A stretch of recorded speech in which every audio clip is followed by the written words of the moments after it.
Per the Constitution, yes, if you are on our soil, you are guaranteed due process. So recently, Jasmine Crockett, one of my favorite members of Congress, had to school a Republican on the Constitution and due process. And honestly, I have no idea why this is even being debated, but let's listen for a second.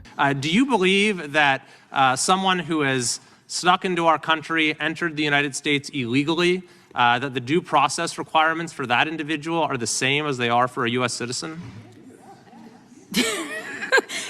I thought the question was for me, but it seems like the lawyers on this side or just my entire team knows the answer. Mr. Chairman? Per the Constitution, yes, if you are on our soil, you are guaranteed due process. And the fact that there's even a question is why we are struggling right now.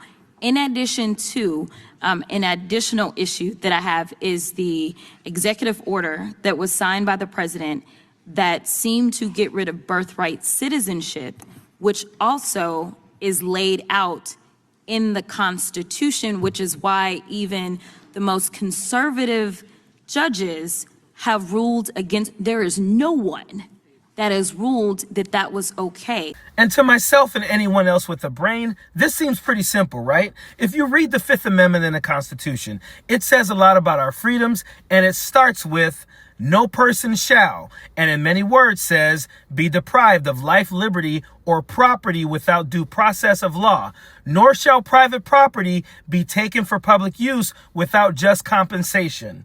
It doesn't say citizens. It doesn't say Americans. It says no person. So give them due process. And here's the thing.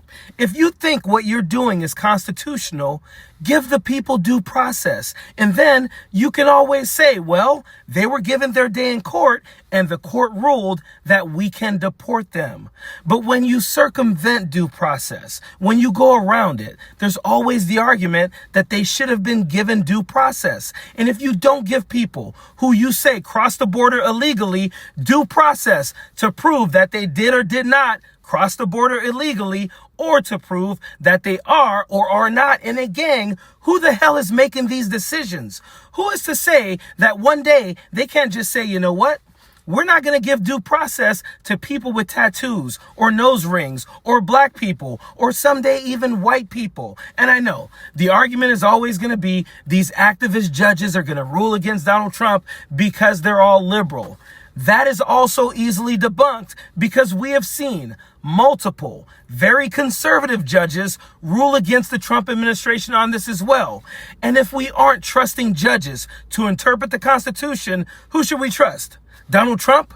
We know that guy is way too ignorant to be able to interpret the Constitution. And we also know that he's too racist to interpret the Constitution on behalf of anyone but white Republicans. We have decided that judges interpret the Constitution. If they're interpreting the Constitution as these folks are supposed to have due process, then that is what we do. So the question has to be, why doesn't the Trump administration want to give these people due process? It is because they want to speed up the process of getting brown people out of this country, and they don't want to be held accountable for any of their many mistakes. They're also testing the system to see if they will be able to deny other chosen classes of people due process as well. If you think this is hyperbole, look at other things we thought would never happen in this country that are now happening and ask yourself, could this possibly lead to denying black Americans and other brown Americans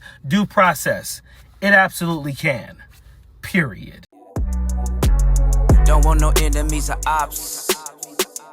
Envy in their heart, I tell them stop. Vacation on the yacht.